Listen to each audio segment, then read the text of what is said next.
Hello বন্ধুরা, ভালো খাবারের গল্পে তোমাদের স্বাগত। বন্ধুরা, আজকে আমি ওল দিয়ে আর একটু আলু নিয়েছি। আলু দিয়ে একটুখানি একটা তরকারি করব, একদমই নতুনভাবে।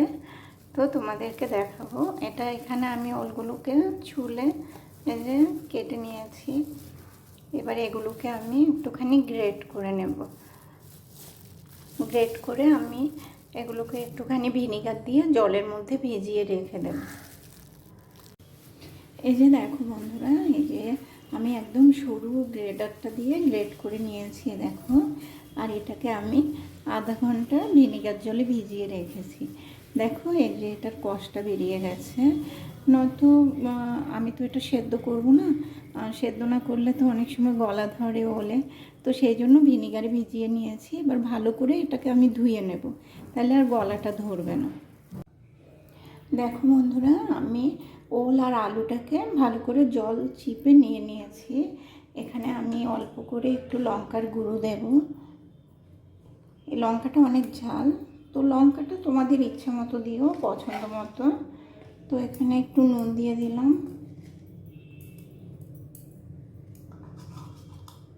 একটু হলুদ দিয়ে দিলাম,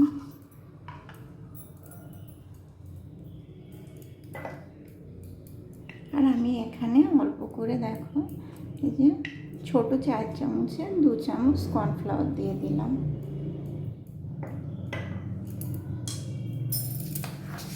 আর 1 চামচ চিনি দিয়ে দিলাম। আর এই যে গরম মশলা দিয়ে দিলাম।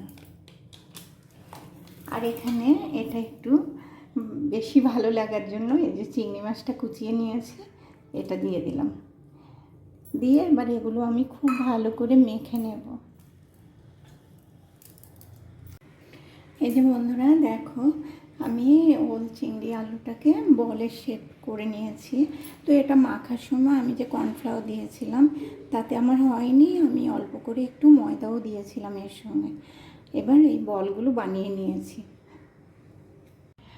দেখো এখানে আমি কড়াই বসিয়ে দিয়েছি, কড়াইতে আমি তেল দিয়েছি, আমি সর্ষের তেল দিয়েছি। তো তেলটা গরম হয়ে গেছে, এবার আমি এক এক করে বলগুলো দিয়ে দেবো। এখানে বলগুলো দিয়ে আমি এগুলোকে ভালো করে একটু লাল লাল করে ভেজে তুলে নেব। আমার বলগুলো ভাজা হয়ে গেছে। তো বলটা ভাজার সময় মিডিয়াম আঁচে আমি অনেকটা সময় নিয়ে এটাকে ভেজেছি লাল করে, কারণ আমার ওলটা যে এটা এখানেই কুক হয়ে যাবে। আমি যখন গ্রেভিতে দেব তখন বেশিক্ষণ রাখতে পারবো না, কারণ নয়তো একদম ভেঙে যাবে। তো সেই জন্য বলটা ভাজার সময় বন্ধুরা তোমরাও মিডিয়াম আঁচে একটু সময় নিয়ে এটাকে ভালো করে লাল করে ভেজে নিও। আমি যে বলগুলো ভেজেছিলাম ওই তেলটাতেই আমি দিয়ে দিচ্ছি, আর তেল দেব না। এই যে এখানে এলাচ, দারচিনি আর তেজপাতা দিয়ে দিলাম। এবার আমি এই যে টমেটোটা দিয়ে দেবো এখানে। আমার টমেটোটা একটু ভাজা হয়ে গেছে, আমি এখানে একটু জিরের গুঁড়ো দিয়ে দিলাম, অল্প করে একটু লঙ্কা দিয়ে দিলাম,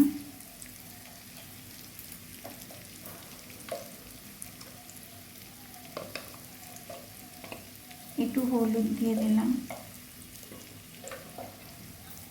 আর এই যে আদা বাটা দিয়ে দিলাম, আর অল্প করে একটু নুন দিয়ে দিলাম। দিয়ে এবার একটু নেড়ে আমি জল দিয়ে মশলাটাকে ভেজে নেব। এই যে মশলাটা একটু ভাজা হয়ে গেছে, এবার আমি একটু জল দিয়ে দিলাম, আর এখানে একটু লাল লঙ্কার গুঁড়ো দিয়ে দিলাম তরকারিটা কালারফুল হওয়ার জন্য। এবার এটাকে ভালো করে ভেজে নেব। তো তোমরা যদি ইচ্ছে করো মানে পেঁয়াজ রসুন দিয়েও করতে পারো। আমি এটাতে পেঁয়াজ রসুনটা দিচ্ছি না, আমি একটু গরম মশলা দিয়ে করব। তো এবার মশলাটা কষলে তারপরে আমি দেখাচ্ছি। এই যে আমার মশলাটা কষে গেছে, আমি জল দিয়ে দিচ্ছি।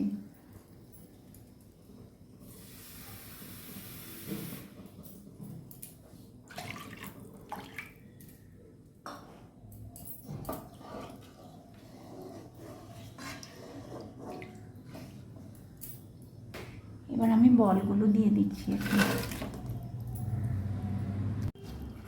আমার তরকারিটা হয়ে গেছে মোটামুটি, আমি একটু চিনি দিয়ে দিচ্ছি। একটু এটাতে চিনি দিলে ভালো লাগে।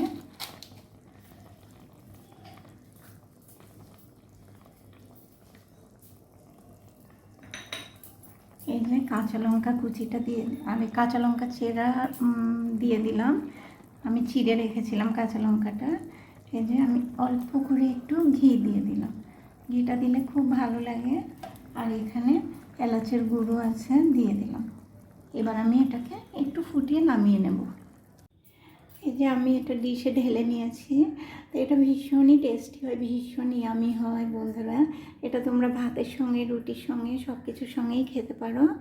তো তোমাদের যদি রেসিপিটা ভালো লাগে, তোমরা ফেসবুক থেকে দেখলে ফলো করো, আর ইউটিউব থেকে দেখলে সাবস্ক্রাইব করো, লাইক করো। তোমরা অনেক ভালো থেকো বন্ধুরা। Thank you.